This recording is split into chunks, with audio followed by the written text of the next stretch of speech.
Patricia Richardson, 74, finally reveals her dislikes of home improvement and who she worked with. Behind the scenes, the perfect family was anything but. Her male co-star earned twice as much. He became producer. She got nothing. Throughout 8 years, she smiled.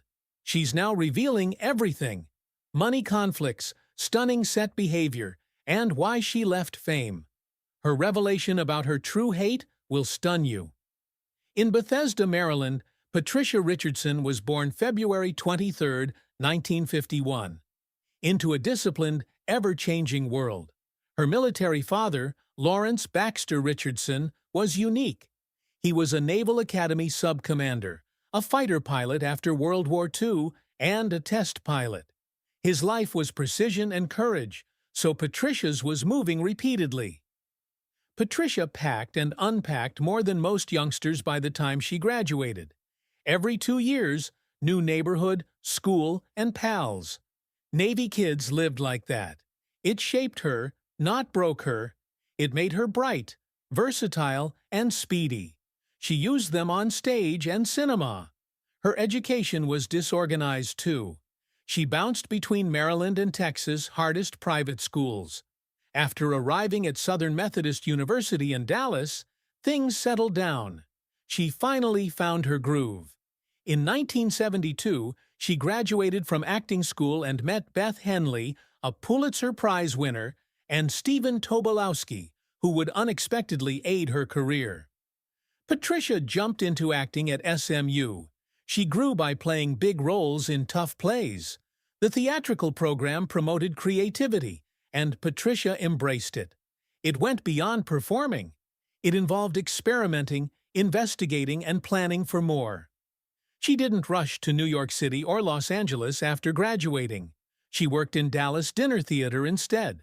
It wasn't glamorous, but profitable. More significantly, it provided her hundreds of chances to improve. She performed in 200 performances, saving money until 1974, when she moved to New York. When Richardson entered that New York City audition on September 15, 1974, she had no idea her life would change forever. She faced Arthur Lawrence, the famed director, at 23 with nerves and hope. Next was nearly unheard of. Not just cast her. Right then, he gave her an equity card. It takes years for most actors to earn that card. Richardson experienced it from day one. She knew she belonged then. The theater world was alerted, but fame and applause didn't follow. She understudied Gypsy for a year. She practiced lines and steps every night and waited in the wings, ready but uncalled. Actors may have cracked. She didn't. Instead, she absorbed everything. She shadowed Angela Lansbury, mastered Broadway rhythms backstage, and got stronger without speaking on stage. She learned the most essential lesson of her life that silent year. Be ready even when no one is watching. Patience paid off in 1982. Richardson created shows as well as joined them. The character became her own after Jamie Foster left the stage. Audiences and critics noticed. She performed in the Miss Firecracker event and lit up the room. The roles weren't recycled. These were unique characters. Richardson was unique in his ability to bring them to life. Off-Broadway, she kept impressing. Unfinished Business in 1979 allowed her to demonstrate her depth. Reviewers couldn't overlook her. John Simon, a harsh critic, noticed her in 1985 with Cruise Control. It wasn't just praise. He called her one of New York's top performers that year. That honor wasn't given lightly. It meant she arrived. It was ads that changed her story. After a vibrant Gypsy performance, one audience member noticed something. Not simply a stage actress, but a 30-second storyteller. Soon, she had national advertising. Baby goods, fabric softeners, household names. Her first shoot may net her a month of theatrical work. Richardson didn't sell out. Quite smart. Her salaries kept her in theater. She often joked that laundry soap funded her theater dreams. However, the joke was accurate. Patricia Richardson never wanted to act in Hollywood. For 13 years, she dedicated herself to New York theater. That was her universe. She didn't dream about sitcoms or movies. Stage acting gave her purpose, even though it barely paid the bills. She said she survived by doing ads on the side because the theater habit didn't pay. In 1984, everything changed. A new sitcom, Double Trouble, offered her a role. She didn't want to move to L.A. Still, she went. The show featured twin sisters related to TV icon Norman Lear. That link unexpectedly brought Patricia into Hollywood's elite. Beth McConnell, played by her, was knowledgeable and loving, and worked with Donnelly Rhodes. The plot suggested romance, and their chemistry was tremendous. This scenario would mimic her most famous role years later, unbeknownst to her. Patricia initially felt her LA move was temporary.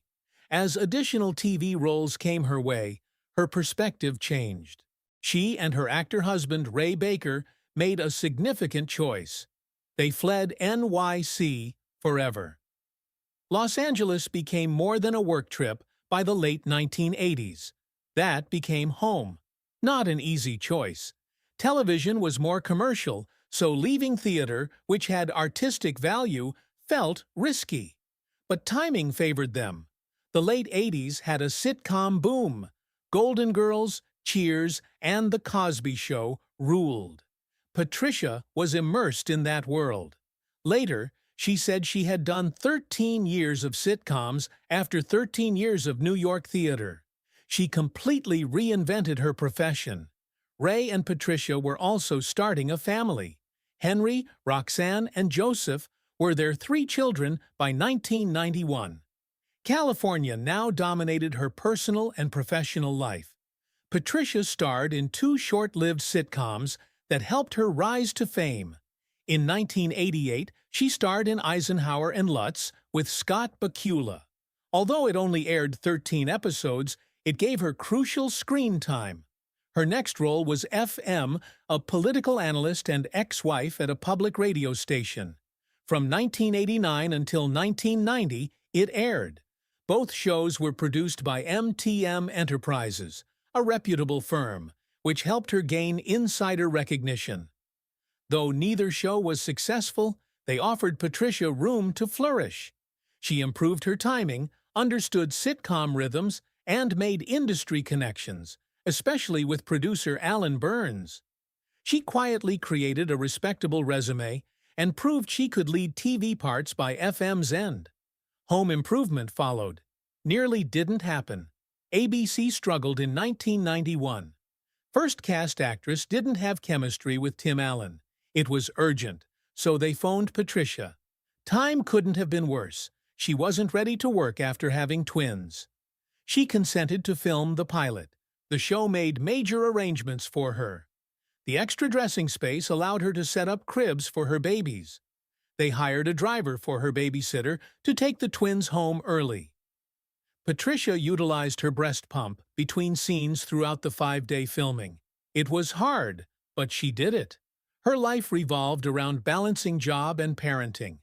When Patricia Richardson met Tim Allen, no one expected sparks, especially since Allen had never acted. He was a stand-up comic transitioning to a sitcom, but reading lines together clicked. He was funny to Patricia, and Tim lived off her energy. Natural, rapid, and entertaining. Within days of filming the pilot, they were finishing each other's jokes. Connection wasn't forced. It existed. Tim cried in one heartbreaking scene. He didn't comprehend until the director said Patricia was acting. That moment spoke everything. This show was unique. It wasn't just chemistry, it balanced. After Patricia played Jill Taylor, the show became smarter, kinder, and more honest. She wasn't just wife. She was smart, humorous, and challenged Tim. The show gained dimension. Creators admitted it. Her absence would have ruined the show. Clearly, it worked. It outrated Seinfeld and Frasier by season 3. Over 34 million viewers tuned in weekly. Patricia helped the Taylor family feel real. She went beyond acting. She changed screen portrayals of women. Patricia gave Jill a voice instead of portraying the exhausted, nagging wife. She resisted Tim's machismo with humor and tenderness. She was flawed, making her more relatable. In one episode, she called Tim out for giving her a lazy birthday gift, sparking a conversation about emotional effort in relationships. And that's magic. She made those situations work by playing Jill like a real person, not because they were planned. Smart, flawed, strong.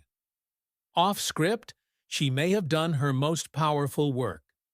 When Jill returned to school on the show to get a graduate degree in psychology, something unexpected happened. The thousands of women watching felt seen. Letters were written. They applied to school. Inspired by Jill's movie performance, several earned degrees. The producers were inundated with testimonials from women who realized they could pursue their aspirations. Patricia, playing Jill, inspired one spectator to finish her master's degree halfway. Impact, not simply acting. Patricia had 4 consecutive Emmy nominations, which Hollywood noticed. She held her own with Helen Hunt and Candice Bergen. 2 Golden Globes were her nominations. She didn't win, but being in that crowd showed how far she had carried this persona and show. She made a sitcom more than just that. Something was always evident underneath the awards, applause, and fan mail.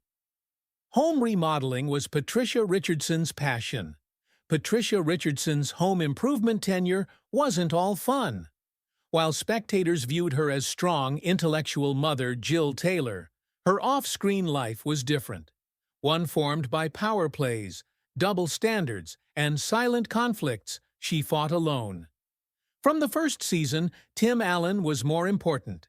He was an executive consultant after 1 year, letting him shape the show.